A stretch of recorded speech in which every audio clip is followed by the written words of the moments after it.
హల్లెలూయా యేసు ప్రభున్ ఎల్లరూ స్తుతించుడి.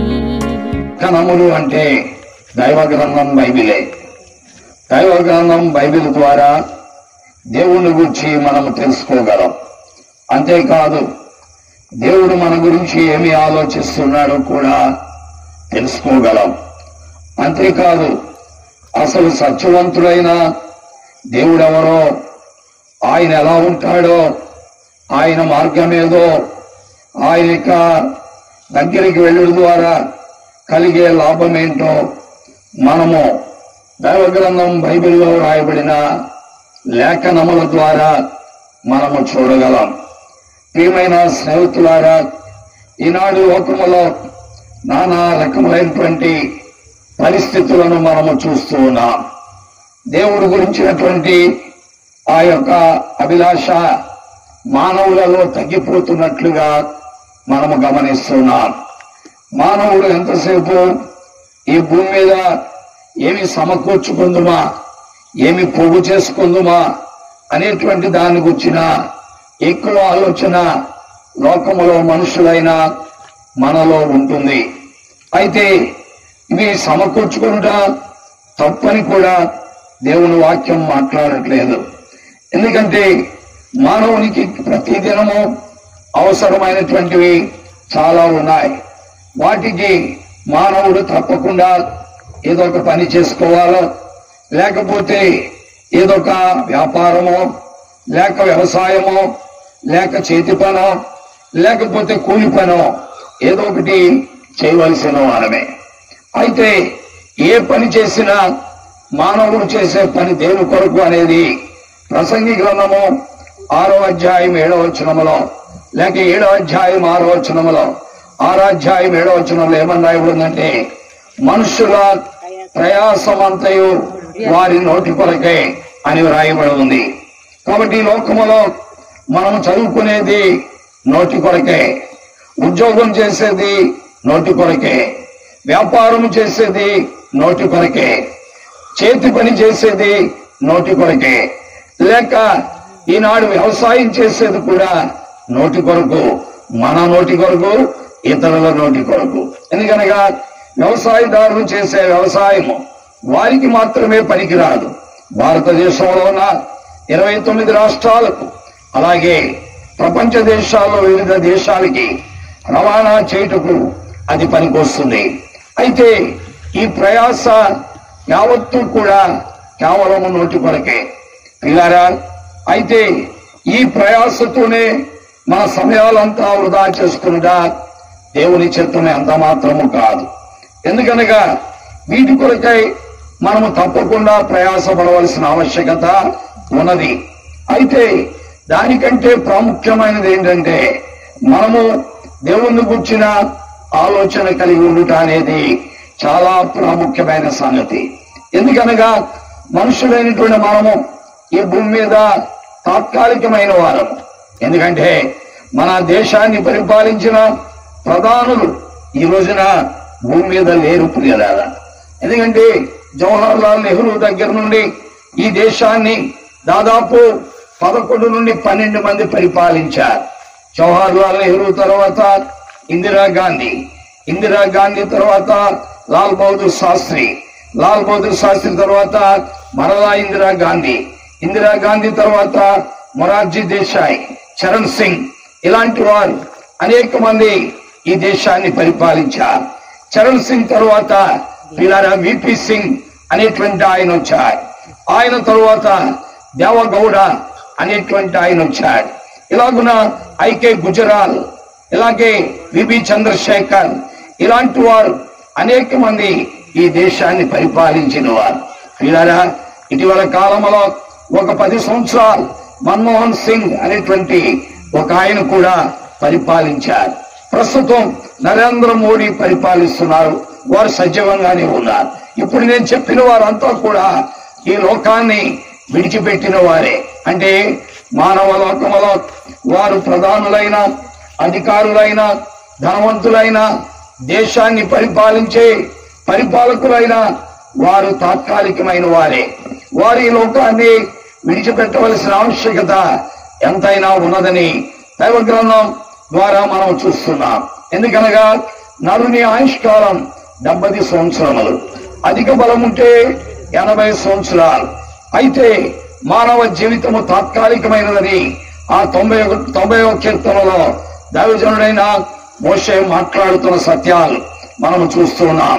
ప్రియా స్నేహితులారా, కాబట్టి ఈ తాత్కాలిక జీవితంలో దేని కొరకు మనం ప్రాకులాడుతున్నాం, దేని కొరకు మనం పరిగెత్తుతున్నాం, దేని కొరకై అభిలాషతో ముందుకు సాగుతున్నాం, దేని నిమిత్తమై మనం వెళుతున్నాం, తాత్కాలికమైన దాని కొరక, శాశ్వతమైన దాని కొరక అనే యోచన మరి ఈ లోకంలో ఉండే ప్రతి మానవునికి అవసరమే. ప్రియా స్నేహితులారా, ఇట్లాంటి ఆలోచనలకు మనకు తావుండదు. ఎందుకనంటే దినమంతా కష్టపడతాం, శరీరం అంతా అలసిపోతుంది. అందువల్ల ఏదో 4 మెతుకులు తిని పడుకోవటం, మరలా ఉదయాన్నే లేచి మరలా పనిలోకి వెళ్ళిపోవటం, ఇలాంటి పరిస్థితులనే మానవ లోకములో ఉన్న మనుషులు కలిగి ఉంటారే తప్ప వారికి దైవమును గుర్చిని గాని, దైవ మార్గమును గుర్చి గాని, దైవ సత్యాలను గుర్చి గాని ఆలోచించడానికి వారికి ఏమి లేదండి, సమయము లేదు. పిల్లరా, ఇలాగో కాలం గడిస్తే ఎప్పుడు ఈ లోకానికి మనము ముగింపు పెడతామనేది మనకు తెలియదు. ఎందుకనగా మానవుని యొక్క ప్రాణం పోకడ, అంతేకాదు ఆ దేవుని యొక్క రాకడ ప్రపంచంలో ఎవరికి కూడా తెలియదు. ఏ వ్యక్తికి కూడా మానవుని యొక్క ప్రాణం పోకడ తెలియదు. ఎందుకంటే ఈ రోజున్న వాడు రేపు ఉంటాడో లేదో తెలియదు, రేపు కాదు మరొక గంటకు ఉంటాడో లేదో కూడా తెలియదు. కాబట్టి పిల్లారా, మనుషుని యొక్క జీవితంలో దేన్ని గురించి ఆలోచించాలి అనే విషయాన్ని యోచించవలసిన బాధ్యత మానవునికి ఉన్నది. ప్రియమైన దేవుని వాక్యం ఏంటున్న ప్రియులారా, అందుకే ఆ దైవజనుడు కీర్తన 90 అధ్యాయంలో ఆయన మాట్లాడుతూ అన్నాడు. ఏమన్నా అంటే 90వ కీర్తనలో మేము నిన్నటి వారమే అన్నాడు. ఏమన్నాడండి దేవుని వాక్యంలో? కీర్తన 90 అధ్యాయంలోకి మనం చూస్తుంటే ఆయన పలుకుతున్న మాట ఏంటంటే మేము నిన్నటి వారమే అన్నట్టుగా ఆయన మాట్లాడుతున్న సత్యాలు లేఖనాల్లో మనము చూస్తున్నాం. ఎందుకనగా నరుని ఆయుష్కాలం 70 సంవత్సరాలు, అధిక బలం ఉన్న ఎడల 80 కాబట్టి మానవ యొక్క జీవితం తాత్కాలికమైనదనే సత్యాన్ని వేద గ్రంథం బైబిల్ స్పష్టముగా, పరిశుద్ధ గ్రంథం మాట్లాడుతున్న సత్యమే. కాబట్టి ప్రియులారా, విద్య చదువుకున్న వారులారా, కొద్దిగానా విద్య చదివితే, కొద్దిగానా చదువు 5వ తరగతి ద్వారా లేక 2వ తరగతి 3వ తరగతి చదివినా బైబిల్ గ్రంథాన్ని చదవడానికి ప్రయత్నించండి. తద్వారా దేవుని సంగతులు మీకేమవుతాయి? అర్థమవుతాయి. దైవ సంబంధమైన మాటలు చెప్పే వారి దగ్గరకు కూడా వెళ్ళి దైవికమైన మాటలు వినడానికి ప్రయత్నించండి. తద్వారా మనకి విశ్వాసము కలుగుతుంది. ప్రియా స్నేహితులారా, కాబట్టి మన జీవితాలు తాత్కాలికమైనవని మనం గ్రహిస్తూ ఉన్నాం. ఉదాహరణకు దేవుని దృష్టిలో ఏమని రాయబడింది అక్కడ 90వ కీర్తనలో మనం చూస్తుంటే దేవుని దృష్టిలో 1000 సంవత్సరాలు ఒక దినంలాగా ఉన్నాయట. అంటే దినానికి 24 గంటలు అలా లెక్కేసుకుంటే 1000 సంవత్సరాలు 24 గంటలతో దేవుడికి సమానం. అంటే మన ఆయుష్కాలం 75 సంవత్సరాలు అనుకోండి, అది ఎంతకి సమానం అంటే దాదాపు గంటన్నరతో సమానం దేవుడి దృష్టిలో. దేవుడి దృష్టిలో ఎంత సమానం అంటే గంటన్నర. ఇక్కడ కూర్చున్న వాళ్ళందరికీ దాదాపు 40 నిమిషాలు అయిపోయింది. ఇంకా మేము మిగిలిన మరి 40 నిమిషాలు ఉందేమో అని నేను అనుకుంటున్నాను. ఎందుకంటే మన యొక్క జీవితం 70 సంవత్సరాలు ఈక్వల్ టు 1.5 hours, అంటే 90 minutes. ఒకవేళ 50 దాటింది అనుకోండి, ఆల్రెడీ ఎంత అయిపోయినట్టండి? సగం, ఒక గంట పూర్తి అయిపోయింది, ఇక అరగంట మిగిలింది నీకు. కాబట్టి జాగ్రత్త అవసరం. ఈ అరగంటలో దేవుని కొరకై సమయాన్ని ఎలా సద్వినియోగపరచాలి, సమయాన్ని ఎలా సద్వినియోగపరిచి ఆయన కొరకై అడుగులు ముందుకు వేయాలి, ఈ ప్రయాణాన్ని దేవుని కొరకు ఎలా కొనసాగించాలి, ఈ ప్రయాణంలో దేవుణ్ణి ఎలా సంతోష పెట్టాలి, ఈ ప్రయాణంలో దేవుని యొక్క సత్యాలు మన జీవితంలో అన్వయించుకుని ఆయన మార్గంలో ఆయనకి మనకు మధ్య సంబంధ బాంధవ్యం ఎట్లా ఏర్పరచుకోవాలి అనే ఆలోచన మానవ జీవితంలో అవసరమే ప్రియులారా. కాబట్టి ఇది ప్రతి వ్యక్తికి కావలసిందే. అందుకనే దేవుని వాక్యంలో ఈ యొక్క దైవజనుడు 90వ కీర్తనలో ఆయన మాట్లాడుతూ అంటున్నాడు. ఏమంటున్నాడు అంటే నీ దృష్టికి 1000 సంవత్సరాలు ఒక దినములాగా ఉన్నాయి. ఆ తర్వాత అండి రాత్రి అందరి ఒక జాము వలె రాత్రి అందరి ఒక జాము వలె ఉన్నాయట. 1000 సంవత్సరాలు రాత్రి అందరి ఒక జాము అంటే ఒక జాము అంటే ఎన్ని గంటలండి? 6 గంటలు. అంటే దినానికి 4 జాములు ఉన్నాయి. ఒక జాము అంటే 6 గంటలు. అంటే 1000 సంవత్సరాలు ఆయన దృష్టికి ఒక జాములాగా ఉన్నాయట. కాబట్టి ప్రియా స్నేహితులారా, వాక్యం వింటున్న ప్రజలారా, దీన్ని మనం ఎప్పుడైనా ఆలోచించామా? దీన్ని ఆలోచించడానికి చదువక్కర్లా, లేకపోతే కాన్వెంట్లో, కాలేజీలో, విద్యాలయాల్లో, విశ్వవిద్యాలయాల్లో చదవలసిన ఆవశ్యకత ఏమీ కూడా లేదు. దీన్ని ఆలోచించడానికి మానవునికి కావలసింది ఒకటి, ఇంకిత జ్ఞానం. దాన్ని ఇంగ్లీష్ లో కామన్ సెన్స్ అని అంటారు. అది ఉంటే దీన్ని గురించి మనం ఆలోచించగలం. ప్రియా స్నేహితులారా, కాబట్టి ఈ దైవజనుడు వీటన్నిటిని గురించి ఆలోచించి ఆయన ఏమంటున్నాడంటే 90వ కీర్తన 10వ వచనములో ఆయన మాట్లాడుతూ ఒక మాట అంటున్నాడు. ఆ తర్వాత 11, 12 వచనాలు చదవండి. ఆగ్రహ బలం ఎంతో ఎవరికి తెలియదు. నీకు చెందవలసిన భయము కొలది పుట్టి నీకు. కాబట్టి మాకు జ్ఞాన హృదయము కలుగు చేయనట్లుగా మా దినములు లెక్కించుటకు మాకు అది అక్కడ ఏమంటున్నాండి? ఎన్నో వచ్చినది 12వ వచనంలో ఏమంటున్నా అంటే మాకు జ్ఞాన హృదయం కలుగు చేయండి. మా దినములు మాకేం కలుగు చేయాలి?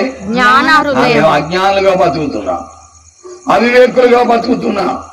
ఎంతసేపు ఈ లోకాల గురించి ఎక్కువ ఆలోచిస్తున్నాం, దేన్నో పోగు చేసుకుంటూ కొరకు ఆలోచిస్తున్నాం, సమకూర్చుకుంటూ కొరకు ఆలోచిస్తున్నాం. మంచిది, అది కాదని నేను చెప్పట్లా.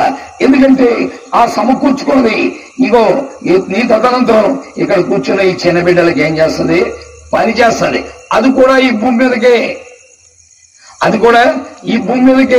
ప్రియా స్నేహితులారా, అయితే దేవుని యొక్క లేఖనాల ప్రకారం ఆయన అనే మాటలు వేరుగా కనబడుతున్నాయి. అందుకని ఏమంటున్నా అంటే మాకు జ్ఞానోదయం కలుగునట్లుగా చేయము, మా దినములు లెక్కించుట మీరు మాకేం చేయాలని నేర్పించండి. మా దినాలు, మా సంగతులు మేము ఎరగడానికి మాకు జ్ఞానాన్ని ఇవ్వండి, వివేకాన్ని ఇవ్వండి, మా జీవితాలకు బుద్ధి దయచేయండి. మాకు జ్ఞాన హృదయం కలుగునట్లుగా చేయము, మా దినములు లెక్కించుట మీరు మాకేం చేయాలి? నేర్పించండి. అంటే తన జీవితంలో సమయాన్ని సద్వినియోగం చేసుకుంటున్నాడు. సమయాన్ని ఏం చేస్తున్నాండి? సద్వినియోగం చేసుకున్నాడు. తనకు దేవుడిచ్చిన ఆ సమయాన్ని దేవుని యొక్క మహిమ కొరకాయ, దేవుని యొక్క ఖ్యాతి కొరకాయ ఎట్లాంటి అడుగులు వేయాలో ఆలోచన కలిగి ఉన్నట్లుగా ఈ దైవజనుడు మాట్లాడుతున్న సత్యాల్లో 90వ కీర్తనలో మనం చూస్తూ ఉన్నాం. ప్రియమైన దేవుని వాక్యం వింటున్న ప్రియులారా, వీటిని గురించి ఆలోచించవలసిన ఆవశ్యకత మనకున్నది. ఈనాడు అందరూ ఒకే మార్గంలో పోతున్నారు, మనం కూడా అదే మార్గంలో పోతున్నాం, మనకు కూడా అదే కావాలి అని అనుకుంటూ ఈ లోక సంబంధమైన, ప్రకృతి సంబంధమైన మార్గాల్లో మన ప్రయాణాలు కొనసాగించుకుంటూ ఉన్నాం. ప్రియులారా, అయితే ఒక దినమున ఆకస్మికముగా ఏదైనా సంభవిస్తే మన జీవితాలకి ఏదైనా మరి గురి ఉన్నదా లేక గమ్యం ఉన్నదా అనేది మనం ఆలోచించుకోవాల్సిన ఆవశ్యకత ఉన్నది. అందుకొరకే అధిక విద్య నేర్చుకున్నటువంటి ఈ విద్యావంతుడు 90వ కీర్తనలో ఉన్న మోషే గారు, ఆయన మోషే కీర్తన అంటారు దీన్ని. ఈ మోషే గారు అధిక విద్య, ప్రపంచ జ్ఞానములో ఆరితేరినవాడు, ప్రపంచ జ్ఞానములో ఆరితేరినవాడు. అతన్ని మించిన వాడు ఎవరు కూడా లేరు. అలాంటి జ్ఞానవంతుడు శాశ్వత జీవితాన్ని గురించి ఎక్కువగా ఏం చేస్తున్నాడు? ఆలోచిస్తున్నాడు. తాత్కాలిక జీవితం గురించి ఈ భూమి మీద ఉన్న విద్య నాకు నేర్పించింది. ఈ సకల విద్యలు కూడా ఈ తాత్కాలిక జీవితం గురించి నేర్పించాయి. అయితే శాశ్వత జీవితం గురించి నాకు ఏ విద్య నేర్పిస్తుంది అనే ఆలోచన తను కలిగి ఉన్నాడు. ఎవరైనా మోషే. పిల్లరా, ఆ కారణాన్ని బట్టి అతడు దేవుని యొద్దకు ఏం చేశాడని వచ్చాడు. ప్రియా స్నేహితులారా, ఈ భూమి మీద ఉన్న విద్యలన్నీ కూడా ఈ భూమి మీద బ్రతుకు తెరువుకు సహాయపడతాయి. అవి పరలోక రాజ్యానికి మాత్రం పనికి రావు. దేవునితో సహవాసం ఏర్పడటానికి పనికిరావు. కేవలం ఈ నోటి కొరకు, ఈ బ్రతుకు తెరువు కొరకై ఈ సకల విద్యలు పనిచేస్తాయి. ఇది ఎరిగిన మోషే. ఈ సకల విద్యలు కేవలం ఈ తాత్కాలికమైన జీవితానికి మాత్రమే పనికొస్తాయి అని ఎరిగిన మోషే శాశ్వత జీవితాన్ని ఇవ్వగలిగిన దేవుని యొద్దకు అతను ఏం చేశాడండి?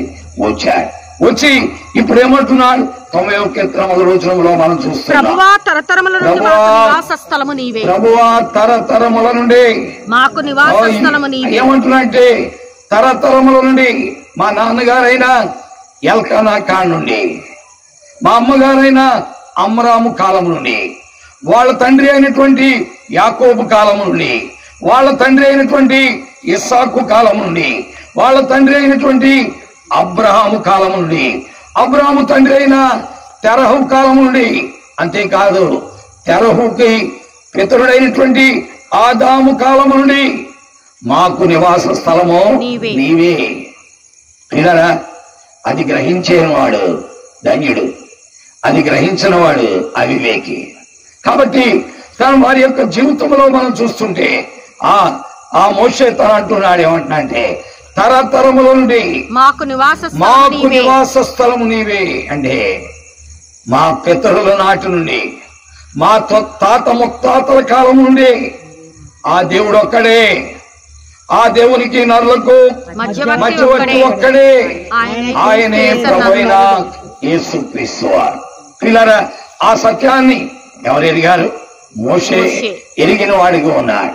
అందుకే మా తాత ముత్తాతల నుండి మాకు దేవుడు ఒక్కడే, ఆ దేవునికి మాకు మధ్యవర్తి కూడా ఒక్కడే, ఆయనే ప్రభువైన యేసుక్రీస్తు.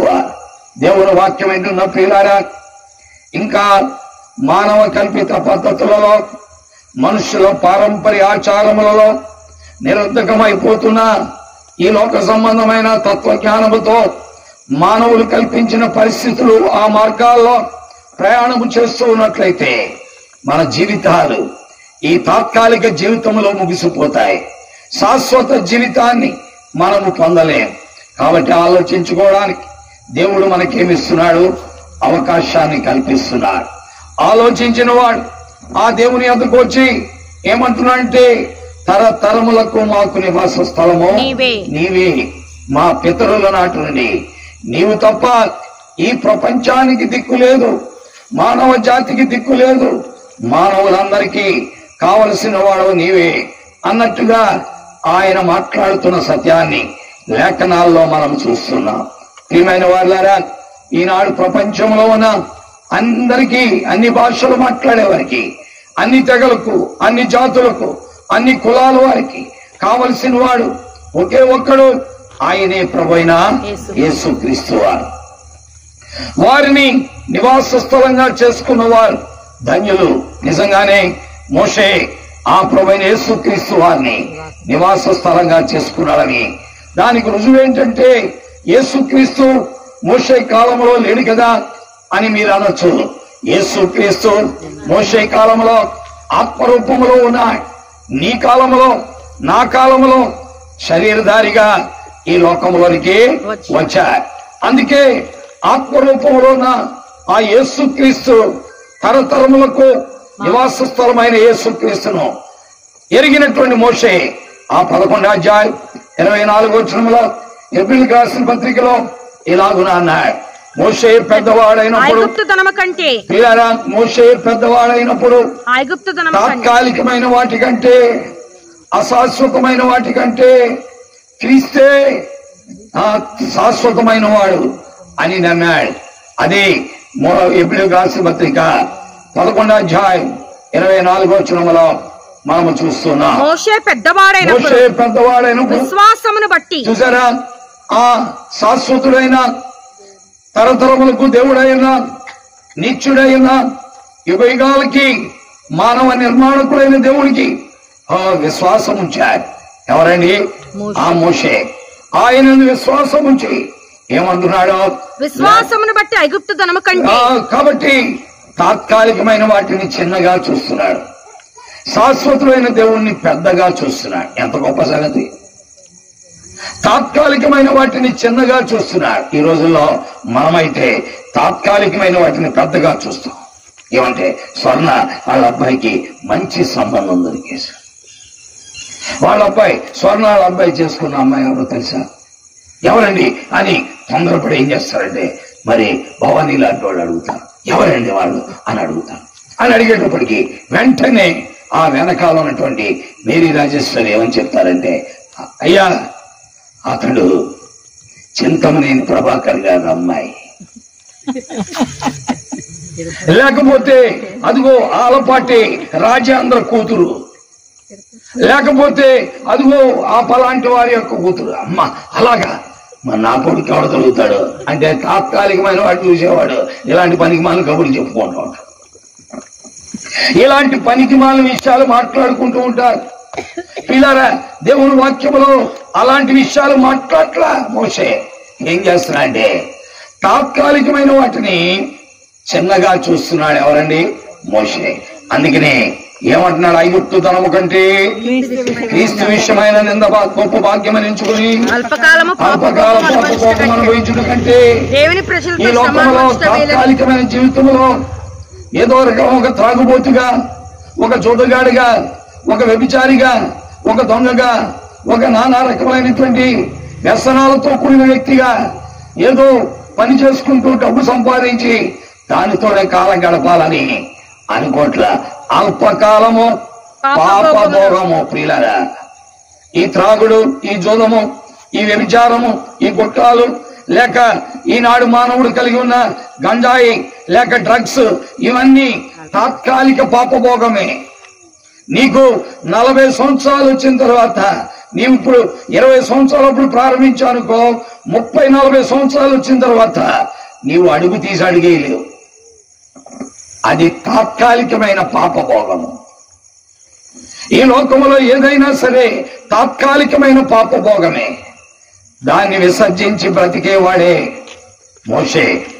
ఆ తాత్కాలికమైన పాపభోగాన్ని, తాత్కాలికమైన ఆనందాన్ని, లేక ఒక 3 గంటలు, ఒక 2 గంటలు, ఒక 4 గంటలు, ఒక 5 గంటలు ఇచ్చే ఆనందాన్ని విసర్జించి శాశ్వతుడైన దేవుణ్ణి పట్టుకున్నవాడు ఎవరండి? మోషే. ప్రియమైన స్నేహితులారా, నీవు అలాంటి దేవుణ్ణి కలిగి ఉన్నావా? ఆయనే ప్రభు అయిన యేసుక్రీస్తు వారు. ఆయన ఈ రోజున 2000 సంవత్సరాల క్రితం క్రైస్తవ మతాన్ని స్థాపించి మనుషులందరినీ క్రైస్తవ మతంలో కలుపుకోవడానికి వచ్చిన వాడు కాదు సుమా. యేసుక్రీస్తు నిన్న నేడు నిరంతరము ఒకటే రీతిగా ఉన్నటువంటి దేవుడు. ఆయన జీవిత కాలానికి ఆది గాని జీవిత దినములకు అంతము గాని లేనటువంటి వాడు. అయితే మానవ లోకములో జీవిస్తూ పాపివైన నిన్ను రక్షించడానికి, నీ పాపము నుండి నీ ఆత్మను విడిపించడానికి ఆయన మానవుడిగా సాక్షాత్తు మానవ రూపములో ఈ లోకములో ప్రత్యక్షమైన వాడు. ఆయనే ప్రభువైన యేసుక్రీస్తు వారు. పిల్లారా, ఆయన యుగయుగములకు దేవుడై ఉన్నటువంటి వాడు, శాశ్వతుడు. ఆయన అంతము లేనిటువంటి వాడు. అందుకే ఆయన అన్నారు, నేను మొదటి వాడను, కడపటి వాడను, జీవించేవాడను, మృతుడనైతిని గాని యుగయుగములో సజీవుడనై ఉన్నానని ఆయన మాట్లాడుతున్నాడు. మానవ పాప పరిహారార్థమై సర్వలోకములో ఉన్న మానవుల కొరకు మనుష్యుడిగా మారి మానవ పాపములను ఆయన మీద వేసుకుని ఆ శిలువలో నిలవపోయి ఆటపోయిపోయి మానవాళి అతిక్రమ క్రియల కొరకు గాయపరచబడ్డా, మానవాళి దోషముల కొరకు నలగొట్టబడ్డా, మానవాళికి రావాల్సిన శిక్ష ఆయన భరించి చేతుల్లో మేకులు, కాళ్ళలో మేకులు, ప్రక్కలో బళ్ళ పోట్లు, శిరస్సుపై ముళ్ళ కిరీటదారుడై వీపు కొడాళ్ళ పలచే తొనబడి ఆయన తన శరీరం నుండి డొక్కలో బళ్ళ పోటు పొడబడి రక్తాన్ని చిందించారు. ఆ ప్రభువైన యేసుక్రీస్తు వారు చిందించిన రక్తం మానవ పాపానికి పరిహారం, మానవ పాపానికి ప్రాయశ్చిత్తం. ఈనాడు నీ పాపాన్ని పోగొట్టుకోవడానికి 2027 దాకా నువ్వు కనిపెట్టక్కర్లేదు. ఎందుకంటే 2027లో పుష్కరాలు వస్తున్నాయి కాబట్టి అప్పుడు దాకా నువ్వు కనిపెట్టుకోక్కర్లా. ఈ రోజే, ఈ రాత్రే, ఈ క్షణమే నువ్వు పాపివని, నీ పాపానికి పరిహారకుడు క్రీస్తుని నీవెరిగి ఆయన దగ్గరికి రాగలిగితే ఆయన నీ పాపమును ఏం చేయగలడండి? క్షమిస్తాడు. ఆయన క్షమించుటకు సిద్ధ మనసు గలవాడు. అంతేకాదు ఇక మీదట నీ పాపములను ఎన్నడూ జ్ఞాపకం చేసుకోనని పలికినటువంటి అద్వితీయుడు ఆ ప్రభువైన యేసుక్రీస్తు వారు. ప్రియా స్నేహితులారా, దేవుని వాక్యం వింటున్నా ప్రియమైన ప్రజలారా, యేసుక్రీస్తు అందరికీ దేవుడై ఉన్నవాడు. యేసుక్రీస్తు నిజముగా లోకరక్షకుడైనటువంటి వాడు. యేసుక్రీస్తు ఈ ప్రపంచానికి మానవ లోకంలో జీవిస్తున్న 750 కోట్ల జనాభాకి కావలసిన వాడు యేసుక్రీస్తు ఒక్కడే. ఎవరు క్రీస్తును కాదనుకుంటే వాడే ప్రమాదంలో పడతాడు. అందుకే దాదాపు కొన్ని వందల సంవత్సరాల క్రితము, వేల సంవత్సరాల క్రితమున్న మోషే ఆ క్రీస్తును తన నివాస స్థలంగా చేసుకున్నాడు. ఆ క్రీస్తును తన పాప పరిహారకుడిగా చేసుకున్నాడు. ఆ క్రీస్తును యందు విశ్వాసం ఉంచాడు. ఆ క్రీస్తు కొరకై తన జీవితాన్ని అప్పగించుకుని ఆయన్ని వెంబడించాడు. అదే ఎబ్రిలికి రాసిన పత్రిక 11వ అధ్యాయం 24, 25, 26 వచనాల్లో మనం చూస్తున్న సత్యాలు. కాబట్టి వాక్యం వింటున్నా ప్రియమైన దేవుని బిడ్డలారా, నీ జీవితం బాగుపడటానికి, నీలో క్షేమం కలగడానికి, నీవు ఆశీర్వదించబడటానికి, నీ భర్త, నీ భార్య, నీ బిడ్డలు దైవ దీవెనలు పొందడానికి మార్గమైన వాడు క్రీస్తు ప్రభువారు ఒక్కడే. ఆయనకి వేరుగా ఈ ప్రపంచంలో ఏ మానవుడు కూడా ఏమీ కూడా చెయ్యలేడు. కాబట్టి ఈ మాటలు వింటున్న ప్రియులారా, ఈ అధిక విద్యావంతుడైనటువంటి ఈ మోషే గారు అన్వేషించి ఆ క్రీస్తు వద్దకు వచ్చారు. ఆ క్రీస్తు కొరకే క్రీస్తునందు విశ్వాసం ఉంచారు. ఆ క్రీస్తును నివాస స్థలంగా చేసుకున్నారు. ఆ క్రీస్తు మాత్రమే తన పాప పరిహారకుడని విశ్వసించారు. అలాగున ఆ క్రీస్తును వెంబడించడానికి తను తాను ఉపేక్షించుకుని ఆయన కొరకై ముందుకు సాగాడు. ఈ మాటలు వింటున్న నీ జీవితంలో ఆ ప్రభువైన యేసు క్రీస్తు వారి దగ్గరికి మీరు రాగలిగితే దేవుడు తప్పక మిమ్మల్ని కూడా దీవించగలడు. ప్రియా స్నేహితులారా, ఆలోచన కలిగి ఉందాం. కాబట్టి అన్వేషణ మన పని, అనుగ్రహము దేవుని పని. కాబట్టి అన్వేషించేవాడు అనుగ్రహము పొందుతాడు. మోషే అన్వేషించాడు, జ్ఞానవంతుడిగా వివేకవంతుడిగా అన్వేషించాడు. అన్వేషణ లీడ్స్ టు అనుగ్రహం. కాబట్టి నీవు అన్వేషించగలిగితే, అన్వేషణ అంటే దాని గురించి ఆలోచించగలిగితే నీకు ఈ గొప్ప అనుగ్రహాన్ని ఇవ్వగలిగిన వాడు ప్రభువైన యేసుక్రీస్తు. కాబట్టి ఆలోచించు, అది నీ చేతిలోనే ఉన్నది, అది నీ చేతిలోనే ఉన్నది. ఈ రోజున నీవు దేని కొరకైనా అన్వేషిస్తా, వెంటనే జీవి మాల్కి చేరుకుందామని బయలుదేరావు అనుకో, అక్కడికి వెళ్ళావు, మధ్యలో ఒకటి చెప్తాడు, నీకు జీవి మాల్ కంటే సిఎంఆర్ లో బాగున్నాయంటే వెంటనే జీవి మాల్ లో వేసి ఆటో కట్టించుకుని అక్కడికి వచ్చేస్తావు, సిఎంఆర్ కి వచ్చేస్తావు. తీరా సిఎంఆర్ కి వచ్చిన వెంటనే అక్కడ ఒక సహోదరి కలిసింది, ఏంది సిఎంఆర్ కి వచ్చావా, నీకు బుద్ధి ఉందా లేదా, ఎస్ఆర్ షాపింగ్ మాల్ కి వెళ్ళమని అనుకున్నాయి, మళ్ళీ ఇక్కడ ఆటో కట్టించుకుని ఎస్ఆర్ షాపింగ్ మాల్ కి వెళ్ళిపోతా. అంటే పిల్లరా, అవివేకిగా అజ్ఞానిగా మనుషులు చెప్పే మాటలకు లోబడిపోయి అటు ఇటు తిరిగే స్వభావమే మానవ స్వభావం. మానవ స్వభావం అదే. అయితే దేవుని యొక్క స్వభావం ఎలాంటిది? అన్వేషిస్తాడు, ఇది సత్యమా కాదా, ఒకసారి బైబిల్ గ్రంథం చదువుతాం, ఒకసారి దేవుని వాక్యం చదువుతాం. ఇంతమంది భక్తులు ప్రభువు నమ్ముకుని వారి జీవితాలు దేవుడి కొరకే త్యాగమైపోతే ఏంట్రా మనం ఇంకా ఈ పనికి మాని స్థితిలో ఉన్నామని ఆలోచించిన వాడు అనుగ్రహాన్ని పొందుతాడు. ఆలోచించిన వాడికి అనుగ్రహము దొరకదు. ఆలోచించిన వాడికి అనుగ్రహము దొరకదు. దేవుని వాక్యములో అనేక మంది అలాంటి ఆలోచించిన కారణాన్ని బట్టి వారు దైవానుగ్రహాన్ని ఏం చేయగలిగారండి, పొందగలిగారు. పిల్లరా, అందుకే మనము ఆలోచించవలసిన బాధ్యత ఉంది. ఆలోచన అన్వేషణకు దారితీస్తుంది. అన్వేషణ దైవ అనుగ్రహానికి నిన్ను నడిపిస్తుంది. తద్వారా నీవు దైవ ఆశీర్వాదాన్ని ఏం చేయగలవు, పొందగలవు. కాబట్టి ఈ సాయంకాలం ఈ మాటలు వింటున్న నీ జీవితంలో ఈ విషయాన్ని ఆలోచించాలని మనం చేస్తున్నాం. పిల్లరా, అదే మోషే కుటుంబంలో పుట్టినటువంటి ఒక వ్యక్తి ఉన్నాడు. ఆ వ్యక్తి దేవుడి గురించి ఆలోచించడం మానేశాడు. ఎంతసేపు డబ్బు సంపాదనలో పడ్డాడు. బాగా ధనాన్ని కూడా సంపాదించాడు. సమాజం అతనికి ఏమని పేరు పెట్టిందంటే ధనవంతుడు అని పేరు పెట్టింది, విద్యావంతుడు అని పేరు పెట్టింది, ఉద్యోగస్తుడు అని పేరు పెట్టింది. ఆయనకేమి లోటు ఉందిలే, ఆయనకు ఉద్యోగం ఉంది, ధనం ఉంది, విద్య ఉంది, ఏదైనా చేయగలడు అనేటువంటి భావనతో సమాజము ఆయన గురించి ఆలోచన చేస్తుంది. ఇలాంటి వ్యక్తి ఒక దినమున తన జీవితంలో ఒక చిన్న ఆలోచన వచ్చింది. ఈ ధనం అంతా దేనికి పనిచేస్తుంది? నేను చనిపోతే, నాకు మరణం వస్తే ఈ ధనం నన్ను దేవుని రాజ్యానికి చేర్చగలదా? నా ఉద్యోగం దేవుని రాజ్యానికి చేర్చగలదా? నా విద్య దేవుని రాజ్యానికి చేర్చగలదా? నా జ్ఞానం దేవుని రాజ్యానికి చేర్చగలదా అనే ఆలోచన అతనికి వచ్చింది. ఆ ఆలోచనతోటే ఆ వ్యక్తి ఏం చేశాడంటే పరుగును వెళ్ళి ఒక మేడి చెట్టు ఎక్కాడు. అతని పేరే జక్కయ్య. అతని పేరేం పేరు? జక్కయ్య. పిల్లరా, అంటే అతని యొక్క ఆలోచన అన్వేషణకు దారి తీసింది. అతని యొక్క అన్వేషణ దైవానుగ్రహానికి ఏమైంది?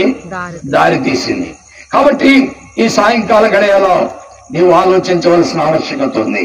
కాబట్టి తను వెంటనే ఆ ప్రభువైన యేసుక్రీస్తు వారు ఆయన సంచరించుచు యెరికో పట్టణంలో ప్రవేశించను. అక్కడ ఇంకొక గుత్తదారుడును ధనవంతుడైన జక్కయ్య అనే ఒక మనుషుడున్నాడు. అతడు యేసు ఎవరో అని చూడగోరి పొట్టివాడైన జనులు గుంపుకొని చూడలేకపోయాను. ఆయన వచ్చేస్తుంటే నేను చూడలేకపోతే ఏమి లాభం అనే అన్వేషణ, ఆలోచన అతన్ని అన్వేషణలో తీసుకెళ్ళింది. ఆ ఆలోచనే అతన్ని మేడి చెట్టుకు ఎక్కించింది. ప్రియులారా, వాక్యం వింటున్న వారులారా, దేవుని యొద్దకు నువ్వు రావడానికి మొట్టమొదట నీలో ప్రారంభించబడవలసిన ఆలోచనే. ఆ ఆలోచన నిన్ను అన్వేషణకు దారితీస్తుంది. ఆ అన్వేషణే దైవానుగ్రహానికి నువ్వు పాత్రలు అయ్యేటట్లుగా చేస్తుంది. కాబట్టి ఇప్పుడు నేను చూడలేకపోతున్నాను కాబట్టి మేడి చెట్టు ఎక్కాలని మేడి చెట్టు ఎక్కేశాడు. తన ధనాన్ని లక్ష్య పెట్టాలా, తన విద్యను లక్ష్య పెట్టాలా, తనకున్న ఉద్యోగాన్ని కూడా లక్ష్య పెట్టాలా. ఇక్కడ కూర్చున్న వాళ్ళు ఒక యేసు ప్రభువు కనుక ఇక్కడికి వస్తే మీరు ఆయన చూడలేకపోతారు. భోజన సమూహాలు ఇక్కడికి వచ్చేసారు. ఇంకా శ్రీనివాసుల దగ్గరికి ఆ దుర్గా బొగ్గానే ఉంది చూసారా, అక్కడికి వెళ్ళినట్టుగా జనం వచ్చేసారు. అక్కడ 20 మంది చనిపోతే ఒక్కొక్కటి 15 లక్షలు ఇచ్చారని కాపులో రాశారు. పిల్లరా, అలా జనం వచ్చేస్తే నువ్వు టక టక టక టక టక టక ఈ ఎలక్ట్రిసిటీ స్తంభాన్ని ఎక్కేస్తావా? ఇక్కడ ఉన్న వాళ్ళు ఎంతమంది ఎక్కుతారు? ఎక్కడ పోగా నన్ను ఏమడుగుతారండి, మీ కాలు కొంచెం దగ్గరికి పెట్టండి, దాని మీద ఎక్కి పైకి ఎక్కుతాం. అవునా కదా? అంటే మానవ జీవితము దేవుని కొరకు ఏమవుదు? ఆలోచించదు. దేవుని కొరకు ఉపేక్షించుకోవడానికి కూడా ఇష్టపడదు. ఈ ప్రపంచంలో దేని కొరకైనా ఉపేక్షించుకుంటాం. ఒక ఎమ్మెల్యే అవ్వాలంటే అతను చాలా ధనవంతులైనప్పటికీ కూలి పని చేసుకోవడానికి కూడా నమస్కారం పెడతాడు. కూలి పని చేసేవాడికి కూడా ఏం పెడతాండి? నమస్కారం, అయ్యా మీ పవిత్రమైన ఓటు ముద్ర మాకు వెయ్యాలంటాడు. రిక్షా తొక్కేవాడికి నమస్కారం పెడతాడు. ఆటో నడిపేవాడికి నమస్కారం పెడతాడు. గార్బేజ్ రోడ్లు ఊడ్చేవాడు ఉంటాడు చూసారా, స్వీపర్స్, వాడు చెత్తకి వెళ్ళేవాడికి కూడా నమస్కారం పెట్టి మీ అమూల్యమైన ఓటు ముద్ర మాకేయాలంటాడు. అంటే తాత్కాలికమైన వాడి కొరకు ఎవడైనా ఉపేక్షించుకుంటాడు. శాశ్వతమైన వాటి కొరకు ఉపేక్షించుకునేవాడే ధన్యుడు. గుర్తుపెట్టుకో, ఈ రోజున జక్కయ్య తను తాను ఉపేక్షించుకోవడానికి, తను తాను మర్చిపోవడానికి కారణం ఏంటంటే తాత్కాలికమైన వాటి కొరకు, దేనికి? శాశ్వతమైన వాటి కొరకు. ప్రియా స్నేహితులారా, వాక్యం వింటున్న వాళ్ళారా, మన ఆలోచనలు ఎలా ఉన్నాయి?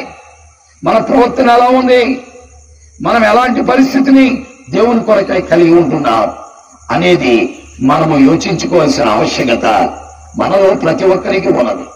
లేఖనాలలో మనం చూస్తున్నాం, అతడు దేవుణ్ణి చూడాలని తన విద్యని నిర్లక్ష్య పెట్టి, తన ఉద్యోగాన్ని నిర్లక్ష్య పెట్టి, తన దానధాన్యాదులు 5 అంతస్తుల మేడను కూడా నిర్లక్ష్య పెట్టి మేడి చెట్టు ఎక్కాడు.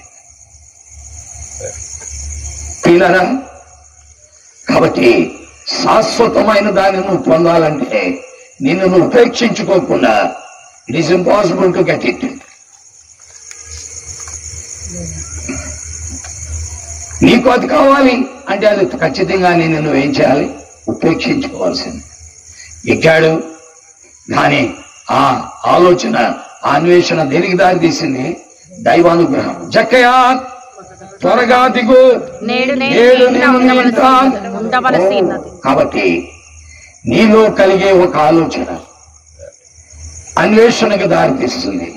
అన్వేషణ నిన్ను నువ్వు ఉపేక్షించుకోవడానికి దోహదమవుతుంది. ఆ అన్వేషణే ఈ రోజున జక్కయ్య జీవితంలో ఏం జరిగిందండి? ఆ దైవానుగ్రహానికి పాత్రుడైపోయాడు. అంతమంది జనసమూహంలో ఎవరి పేరు పెట్టి పిలవాలా?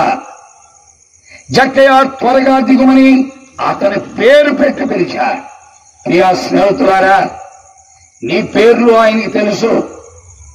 ఈ కాలనీలో నివసిస్తున్న ప్రతి వాని పేరు ఆయనకి తెలుసు. కానీ నీవు ఆయన్ని గురించి ఆలోచిస్తే, నీవు ఆయన్ని గురించి అన్వేషిస్తే నీ పేరు పెట్టి పిలిచి నీ ఇంటికి వస్తా. లేకపోతే నీకు ఆయనకి సంబంధం ఉండదు. ఆలోచించుకో. దేవుని లేఖనాల్లో మనం చూస్తున్న సత్యం అదే. అందుకే దైవ గ్రంథములో అతని పేరు పెట్టు, అబ్రామా అబ్రామా అని పిలిచి, అతని పేరు పెట్టి పిలిచి అతని ఇంటికి ఎవరు వచ్చారని? దేవుడు వచ్చాడని ఆదికాండం 18వ అధ్యాయంలో చదువుతూ ఉన్నాం. కాబట్టి ప్రియ స్నేహితులారా, వాక్యం వింటున్న సహోదరి సహోదరులారా, మీరు ఏమి కలిగి ఉన్నా ఏమి కలిగి లేకపోయినా, మీకు ఆస్తిపాస్తులు లేకపోతే ఈ లోకంలో పేరు ప్రఖ్యాతులు అవి కాదు ప్రాముఖ్యం. నువ్వు ప్రభువును కలిగి ఉన్నావా లేదా అనేది ప్రాముఖ్యం. ఆలోచించి అన్వేషించి దైవానుగ్రహానికి నువ్వు పాత్రుడు కావాలి. అలాగ నువ్వు పాత్రుడైన వాడే ఎవరండి? జక్కయ్య. పిల్లల జక్కయ్య త్వరగా దిగు, నేడు నేను నీ ఇంటి ఉండవచ్చు. ఎందుకంటే you have desire to meet me. నీకు ఆసక్తి ఉంది నన్ను కలుసుకోవడానికి, నీకు ఆసక్తి ఉంది నన్ను చేర్చుకోవడానికి, నీకు ఆసక్తి ఉంది నాతో సహవాసం చేయడానికి. ఈ మాటలు వింటున్న ప్రియులారా, ఈ రాత్రి ప్రభువును కలుసుకోవడానికి, ప్రభువుతో సహవాసం చేయడానికి, ప్రభువుతో నీతో ప్రభు ఉండాలనే అపేక్ష ఆసక్తి నీకుంటే తప్పకుండా అది జరిగిపోతుంది. తప్పకుండా దాన్ని నువ్వు పొందుతావు. అదే జక్కయ్యలో ఉన్నది. త్వరగా దిగు, నేడు నేను నీ ఇంట ఉండవలసి ఉంది. అతను ఏం చేశాడు? అతను ఏం చేశాడు? అయ్యి బాబోయ్, కొంపలంటికి పోయి నా ఇంట్లోకి వచ్చేస్తాను అంటాడు. నా ఇంట్లోకి వచ్చేస్తే నేనేం చేయాలి? ఆయనకి ఒక్కరి నా పాపాలన్నీ చెప్పేస్తాడేమో, నాలో ఉన్న అక్రమాలన్నీ చెప్పేస్తాడేమో, నాలో ఉన్న దోషాలన్నీ చెప్పేస్తాడేమో. ఇలాంటి భయాలు అతనికి లేవు. పిల్లరా, అతడు త్వరగా దిగి సంతోషముతో ఆయనను చేర్చుకున్నాడు. అలాంటి భయాలు లేవు. మరొక భయం ఉంది. ఆయన ఇంటికి వచ్చేస్తే ఆయనకి నేనేం పెట్టాలి, ఏమి ఇవ్వాలి, ఏమి ఇస్తే ఆయన సంతోషిస్తాడు. ఈ ఆలోచనలు కూడా వస్తాయి. ఈ ఆలోచనలు ఏమీ లేవు. కేవలం త్వరగా దిగి సంతోషముతో ఆయన ఏం చేశాడు? చేర్చుకున్నాడు. ప్రియమైన దేవుని వాక్యం వింటున్న ప్రియులారా, నీవు వ్యర్థమైన ఆలోచనలతో ఎంతకాలం ఆయన చేర్చుకోలా. నిష్ప్రయోజనమైన ఆలోచనలు, నిష్ఫలమైన ఆలోచనలు, పనికి మాలిన ఆలోచనలు, పనికిరాని ఆలోచనలతోటే ఇంతకాలం ప్రభువుకు దూరంగా ఉన్నా. నో, ఇప్పుడైనా నీకు మించిపోయింది ఏమీ లేదు. ఇదే మిక్కిలి అనుకూల సమయం. నేడే ఆయన్ని చేర్చుకునే దినం. అనవసరమైన ఆలోచనలకు తావలేకుండా ఆ ప్రభు దగ్గరికి రా. ఆ ప్రభు నీకు సహాయం చేస్తాడు. లేఖనాల్లో మనం చూస్తున్నాం, వ్యర్థమైన ఆలోచనలకి, వ్యర్థమైన ప్రలోభాలకి, వ్యర్థమైన సంగతులకి ఏమాత్రము చోటు ఇవ్వకుండా తను తాను ఉపేక్షించుకుని ఆయన్ని తన ఇంట్లో ఏం చేశాండి? పిల్లరా, ఇప్పుడు మోషేతో ఈ జక్కయ్య కూడా సమానుడైపోయాడు. ఎలాగా? ఏమన్నాడు? నీవును అబ్రహాము కుమారుడివే, నేడు నీ ఇంటికే వచ్చింది రక్షణ వచ్చి ఉన్నది. ఆనాడు మోషే నన్ను నువ్వు ఉపేక్షించుకుని నన్ను వెంబడించాడు, అలాగే పాపభోగం వద్దనుకున్నాడు, పాపాన్ని విడిచిపెట్టాడు. అలాగే ఈ రోజున నువ్వు కూడా నిన్ను ఉపేక్షించుకొని పాపాన్ని విడిచిపెట్టి నన్ను వెంబడించడానికి సిద్ధపడ్డా. నీవును అబ్రహాము కుమారుడివే, నీకు కూడా వచ్చింది రక్షణ. ప్రియమైన దేవుని వాక్యం ఏంటన్న ప్రియులారా, ఆలోచిద్దాం. అశాశ్వతమైన వాటి కొరకై జీవితం అంతా చాలా కాలం ప్రాకులాడినటువంటి ఆ యొక్క జక్కయ్య ఈ రోజున శాశ్వతమైన దాన్ని ఏం చేశాడండి? పొందాడు. శాశ్వతమైన దాన్ని ఆ క్రీస్తు ప్రభు దగ్గర నుండి ఏం చేశాడు? స్వీకరించాడు. ఈ లోకం నీకు తాత్కాలికమైన వాటిని ఇస్తుంది, ప్రభు యేసుక్రీస్తు వారు శాశ్వతమైన వాటిని ఇస్తారు. ఒకసారి నువ్వు అనుకుంటావు, నేను ఆయన నమ్ముకున్నాను, ఈ లోకంలో నాకు స్థలం దొరకలా, ఇల్లు లేదు, ఇంట్లో కుర్చీలు కూడా లేవు, లేకపోతే వంటింట్లో స్టవ్ కూడా లేదు, సిలిండర్ దీపం పథకం పెట్టారు రానే లేదు, ఇలాగున అనేక రకాలుగా అనేక ఆలోచనలతో నువ్వేమైపోతావు? మదన పడుతూ ఉన్నావు.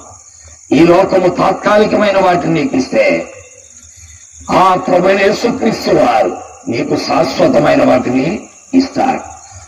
తాత్కాలికమైన వాటి కొరకే ప్రాకులాడిన మోషే శాశ్వతమైన దాన్ని పొందినట్లుగానే జక్కయ్య కూడా తాత్కాలికమైన వాటి కొరకే పరుగులెత్తి తన జీవితంలో శాశ్వతమైన వాటిని ఏం చేశాడని? పొందుకున్నాడు. ఈ రాత్రి నీవు కూడా అలాగున పొందుకోవాలనే అపేక్ష నీకున్నట్లయితే ప్రభువు నీకు సహాయం చేస్తాడు.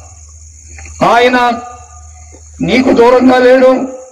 ఆయన వాక్యంలో రాయబడింది, ఆయన మనలో ఎవరికి నీ దూరంగా ఉన్నవాడు కాడు. ఒకవేళ త్రాగుబోతు అయినా, పనికి మాలిన జీవితం కలిగి ఉన్నవాడు అయినా, పిల్లరా, నేను పాపుల్నే పిలువచ్చుతును గాని నీతిమంతులు పిలువరాలని పలికిన వాడే అద్వితీయుడు. కాబట్టి ఆలోచన చేసి ఆ ప్రభువైన యేసు క్రీస్తు వారి యొద్దకు రావడానికి ప్రయత్నిద్దాం. ఆయన మనకు సహాయకుడే గాని మనల్ని త్రోసివేసేవాడు మాత్రము కాదు. కాబట్టి ప్రియ స్నేహితులారా, ఈ కొత్తగా ఓట పరిసర ప్రాంతాల్లో నివసిస్తున్న కుటుంబీకులారా, తండ్రులారా, అయ్యలారా, అమ్మలారా, యేసు క్రీస్తుకు వేరుగా మనం ఏమీ కూడా చేయలేమనే విషయాన్ని ఈ రాత్రి మీకు తెలియజేస్తూ ఉన్నాం. ఇది మతబోధ కాదు, మా మతములో కలుపుకోవడానికి మేము చేసే ప్రయత్నం కూడా కాదు. మీరు క్రైస్తవ మతములో చేరమని మీకు చెప్పట్లేదు. క్రైస్తవ మతములో త్రాగుబోతులు ఉన్నారు, జోదగాళ్ళు ఉన్నారు, వ్యభిచారులు ఉన్నారు, దొంగలు ఉన్నారు, లంచగొడ్లు ఉన్నారు, మోసగాళ్ళు ఉన్నారు, సంఘ విద్రోహ శక్తులు ఉన్నాయి. అయితే యేసుక్రీస్తు ప్రభువులో పాపము లేదు. ఆయన పరిశుద్ధుడు, పవిత్రుడు, నిర్దోషి, నిష్కల్మషుడు, పాపులలో చేరక ప్రత్యేకముగా ఉన్న పరిశుద్ధ దేవుడు. ఆయనతో సమానుడు ఎవరు కూడా లేరు. ఆయన అసమానమైనటువంటి దేవుడు. అందుకే ఆయన యెషయా 40 అధ్యాయం 25వ వచనంలో ఆయన మాట్లాడుతున్నాడు, నేను ఇతనితో సమానుడనని మీరు నన్ను ఎవరితో సమానుడిగా చేతులని పరిశుద్ధ దేవుడు అడుగుచున్నాడు అని 41 యెషయా 40 అధ్యాయం 25వ వచనంలో మనం చదువుతున్నాం. ఏమని రాయబడిందండి? 40:25 ఉందా? నీవు ఇతనితో సమానుడు, మీరు నన్ను ఎవరికి సాటి చేయుదురు అని పరిశుద్ధుడు అడుగుచున్నాడు అని పరిశుద్ధ దేవుడు అడుగుచున్నాడు. 46 అధ్యాయం 5వ వచనం యెషయా గ్రంథం ఏమి రాయబడిందో చూద్దాం. యెషయా గ్రంథం 46 5వ వచనంలో మనం చూస్తాం, మేము సమానులమని నన్ను ఎవరికి సాటి చేయుదురు, మేము సమానులమని నన్ను ఎవరికి సాటి చేయుదురు, మేము సమానులమని ఎవని నాకు పోటీగా ఎవని నాకు పోటీగా పెడతారని యేసు ప్రభువు అడుగుతున్నారు. మేము సమానులమని ఎవరితో నన్ను సాటి చేస్తారు? మేము సమానులని ఎవరిని నన్ను పోటీగా పెడతారు?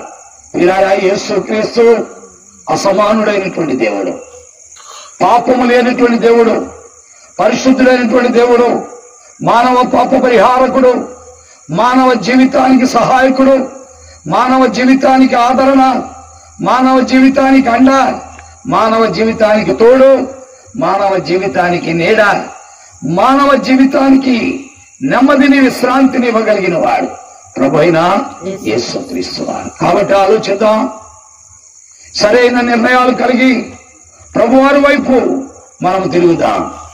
ఆయనకు వేరుగా మనమేమి కూడా చేయలేము. మనము చేయలేం, మన బిడ్డలు కూడా చేయలేరు, ఎవరము కూడా చేయలేము. ఈ ప్రపంచంలో ఆయనకు వేరుగా ఎవరు లేచినా ప్రభుత్వాలు నిలవవు, ఆ ప్రభుత్వాలు ఉండవు కూడా. ప్రియా స్నేహితులారా, ఆయనకి వేరుగా లేచిన హిజ్కియా కాలంలో ఉన్న రబ్షాకే, సన్హరీబు నాశనం అయిపోయారు.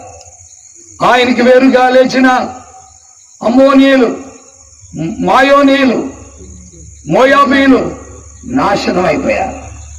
ఆయనకి వేరుగా లేచిన అనేక మంది చరిత్రలో నిలవకుండా అయిపోయారు పిల్లరా. కాబట్టి ఆలోచిద్దాం, మన జీవితాన్ని నష్టపరుచుకోకుండా శాశ్వతులైన ప్రభు దగ్గరికి మనం ఏం చేద్దాం, వద్దాం. ద్వితీయోపదేశకాండం చదవండి, 33వ అధ్యాయం 27వ వచనం. శాశ్వతుడైన దేవుడు నీకు నివాసం, చూసారా, శాశ్వతుడైన దేవుడు నీకు నివాస స్థలం, నిత్యముగా ఉండు బాహువులు నీ క్రింద ఉండును, నిత్యముగా ఉండు బాహువులు నీ క్రింద ఉండు. ఆయనని ఎదుట నుండి శత్రువును వెళ్ళగట్టి రక్షింపజేయమనెను. నిన్ను ధైర్యపరిచేవాడు, నీ శత్రువులను పారద్రోలేవాడు, నిన్ను నెమ్మదితో నింపేవాడు ఆ శాశ్వతుడైన ప్రభు అక్కడే. కాబట్టి గుర్తుపెట్టుకో, లేఖనాల్లో మనం చూస్తున్న సత్యమైతే 106వ కీర్తన 10వ వచనం ఏమి రాయబడిందో చూస్తాం.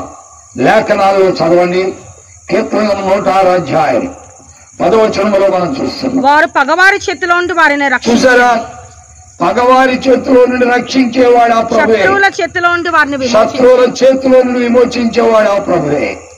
పిల్లారా, ఇంకా మనకు ముందుకి ఆ పై వచనాలు చదువుతుంటే దేవుని వాక్యంలో మనకు కనబడుతుంటుంది. 8, 9 వచనాలు చదువుతుంటే, ఆయనను తన మహాపరాక్రమమును ప్రసిద్ధి చేయుటకై సముద్రములో వారిని ముంచివేసినట్టుగా ఎర్ర సముద్రమును గద్దింపగా. కాబట్టి దేవుని లేఖనాల్లో పిల్లారా, ఆయనకు అసాధ్యమైంది ఏదీ లేదు. కాబట్టి సాయంకాల గడియలో దైవ వాక్యాన్ని వింటున్న నీ జీవితంలో ప్రభు వద్దకు వద్దాం.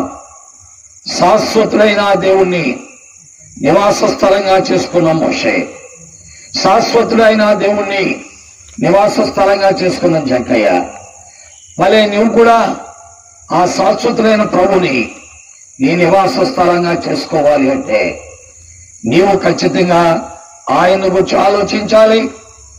రెండవది, ఆయన గురించి అన్వేషించాలి. మూడవది, ఆయన అనుగ్రహం నువ్వు ఏం చేయగలవు, పొందగలవు. నిర్ణయాలు నీవే, బలవంతం లేదు. క్రీస్తు ప్రభు ఎవరికైనా సహాయకుడే.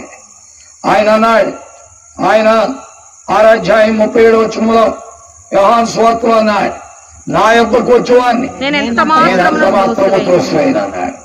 కాబట్టి ఆలోచన చేసి ఆ ప్రభు దగ్గరికి వద్దాం, ఆ ప్రభు వైపు చూద్దాం. ఆయన తప్పకుండా మనకు సహాయం చేయగలిగిన సమర్థుడు. కాబట్టి ఈ మాటలు వింటున్న ప్రియ స్నేహితుడా, ఆ ప్రభు వైపు చూడు. కులాన్ని లక్ష్య పెట్టకు, నీకున్నటువంటి దేన్ని లక్ష్య పెట్టకు. నీకు శాశ్వతమైనది, శాశ్వతుడు కావాలంటే నిన్ను నువ్వు ఉపేక్షించుకుని ఆ ప్రభు దగ్గరికి రా. ప్రభువు నిన్ను రక్షిస్తాడు, ప్రభువు నీకు జీవాన్ని ఇస్తాడు. ఆయన మేలుతో నిన్ను ఏం చేస్తాడు, నింపుతాడు.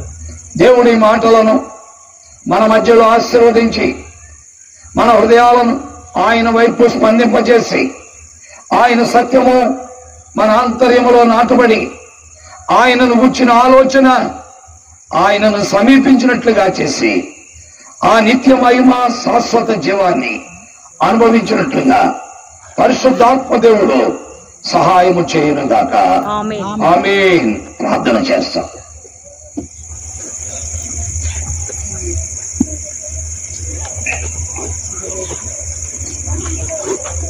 ఉన్న పాటున ఉన్న చోటున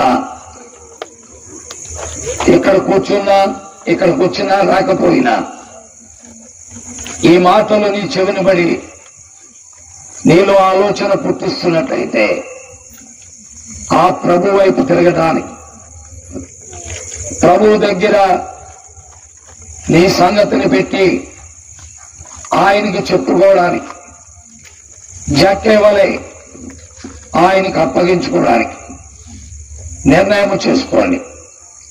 ప్రభు సహాయం చేస్తా. ఆయన ఎవరిని త్రోసివేసేవాడు కాదు, ఎవరిని తృణీకరించేవాడు కాదు. ఆయన కావాలని కోరుకోవాలి కానీ ఆయన నీకు సమీపంగా వచ్చే దేవుడే. ఆయన మాటకు నువ్వు లోబడాలి కానీ ఆయన నీకు మేలు చేసేవాడు. ఆలోచించి ప్రభు తట్టు చూడాలి. ప్రభు పాదాల దగ్గర చిన్న ప్రార్థన. ప్రభువా, నేను నిన్ను నమ్ముతున్నా. నీవు శాశ్వతుడో, నా నిర్మాణకుడో. ఈ లోకములో తాత్కాలికమైన వాటిపైన దృష్టి పెట్టిన వాడు నీవైతే శాశ్వతమైనది ఇచ్చే దేవుడు. పాపినైనా నన్ను కరుణించు, నా పాపమును క్షమించు. నా కొరకై ఈ లోకములో ఒక మానవుడిగా వచ్చినవాడు, శిక్ష అనుభవించిన వాడు, సిలువలో ప్రాణము దారపోసినవాడు. నన్ను సంపూర్ణముగా నీ వైపు తిప్పుకోండి. పరిపూర్ణముగా చక్కైన మార్చినట్టుగా నన్ను మార్చండి. కడగండి, శుద్ధి చేయండి, పవిత్రపరచండి. ప్రభువుని అడగలిగితే ప్రభు ఖచ్చితంగా మీకు సహాయం చేయగలరు. ఆలోచిద్దాం, నిర్ణయాలు చేసుకుందాం. ప్రభు పాదముల దగ్గర సాగిలపడి ఆయనకు అప్పగించుకుందాం. ఒక చిన్న ప్రార్థన మనం చేసుకుందాం.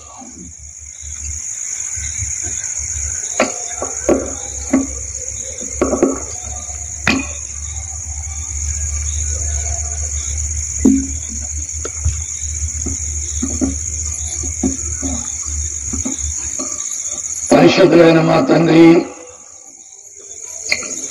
మహోన్నతుడు అయిన మా దేవ, అద్వితీయుడా, అసమానుడా, అనాది కాలము నుండి మానవులకు నీ సత్యమును బోధించుచున్నవాడా, నీ సత్యానికి లోబడి నీ వద్దకు వచ్చిన వారిని చేర్చుకొనొచ్చు బాగు చేయుచున్నవాడా, స్వస్థపరుస్తున్నవాడా, క్షేమాన్ని కలుగు చేయుచున్నవాడా, వారి అక్కలు తీర్చుచున్నవాడా, వారి సమస్యలు పరిష్కరించుచున్నవాడా, వారి పక్షముగా వ్యాజ్యమాడేవాడా, నీకెంతో వందనములు, స్తోత్రాలు, కృతజ్ఞతలు చెల్లిస్తూ నీ పాదములెంత సాగిలబడి నీ ఘననామాన్ని కీర్తించి ఆరాధించి కొనియాడి మహిమపరుస్తున్నాం. తండ్రి, ఈ సాయంకాల గడియలో మీ వాక్కు ప్రజల మధ్యలో మీరెందుకు విడుదల చేశారో ఆ నీ కార్యాన్ని నెరవేర్చుకోండి. అది నిష్ప్రయోజనముగా నీ వద్దకు మరలక నీకు అనుకూల కార్యము జరిగించుకోండి. అది చీకటి గల చోట్ల వెలిగించు దీపము, అది వెల్లడేవుడు తోడని మానవ హృదయాలను వెలిగించేది, వారిలో ఉన్న చీకటిని పారత్రోలేదు, వారి బుద్ధిహీనతను తొలగించేది, వారి అజ్ఞానము నుండి విడుదల చేసేది. నీ కార్యమును చేసి మహిమ పొందండి. పరిచర్య ముద్రించండి, నీరు కట్టి ఫలితాలను తీసుకురండి. ఈ యొక్క కుటుంబాలన్నిటినీ మీరు దీవించండి. కొత్త కావుగొండలో, పాత కావుగొండలో, ఈ ప్రాంతంలో నివసిస్తున్న ప్రతి కుటుంబానికి మీ దీవెన దయచేయండి. నీ ఆశీర్వాద పాత్రలకు సహాయపడండి. నీ క్షేమము వారిలా ప్రసాదించండి. మీరే మహిమ పొందమని యేసు క్రీస్తు వారి అద్వితీయ నామములో స్తోత్రించి ఈ వాక్యము మంచి నేలను వేయబడిన విత్తనములే ఫలితాలు తీస్తుంది. ప్రయాస ఫలితం దయచేయను. యేసు క్రీస్తు వారి దివ్య నామములో స్తోత్రించి ప్రార్థించి ఈ అరేంజ్మెంట్స్ అన్ని చేసిన ఇస్సాకు అతనికి ఇచ్చిన ఆసక్తి వాటి స్తోత్రాలు దీవించి ఇంకా భవిష్యత్తులో నీ విలువైన పాత్రగా వాడుకొని మహిమ పొందండి. సునమ్మక ఆరోగ్యం ఇవ్వండి తండ్రి. కూడా మీరు మార్చుకోండి. భార్యకు సుఖకాంతి దయచేయండి. కుటుంబం పై నీకు దృష్టి ఉంటుంది. ఇక చేరువచ్చిన బిడ్డలు వారి కుటుంబాల్లో ఏ సమస్యలతో, ఏ ఇబ్బందులతో, ఏ ఇరుకులతో, ఏ మానసిక శారీరక ఒత్తిడులతో, అనారోగ్యతలతో ఉన్నారో వారందరినీ పేరు పేరు వస్తున్న దర్శించి వారి వారి పరిస్థితులకు మీరే జవాబిచ్చి సహాయపడమని యేసుక్రీస్తు వారి దివ్య నామములో స్తోత్రించి ప్రార్థిస్తున్నాము తండ్రి. ఆమేన్. తండ్రి అయిన దేవుని ప్రేమ, ప్రభువైన యేసుక్రీస్తు వారి యొక్క అత్యున్నతమైన కృప, ఆయన పరిశుద్ధాత్మ యొక్క అన్యోన్య సహవాసము సరళి చేరువచ్చిన వారందరికీ, ఆయన నమ్మిన వారికి, సకల పరిశుద్ధులకును ఇప్పుడు ఎల్లప్పుడూ ఈ యొక్క కాలనీలో కొత్త గవర్నమెంట్ 11 గవర్నమెంట్లో నివసిస్తున్న వారికి కుటుంబాలకు ఇప్పుడు ఎల్లప్పుడూ ఆయన రాకడ పర్యంతం సదా తోడైండును గాక. ఆమేన్. ఆమేన్.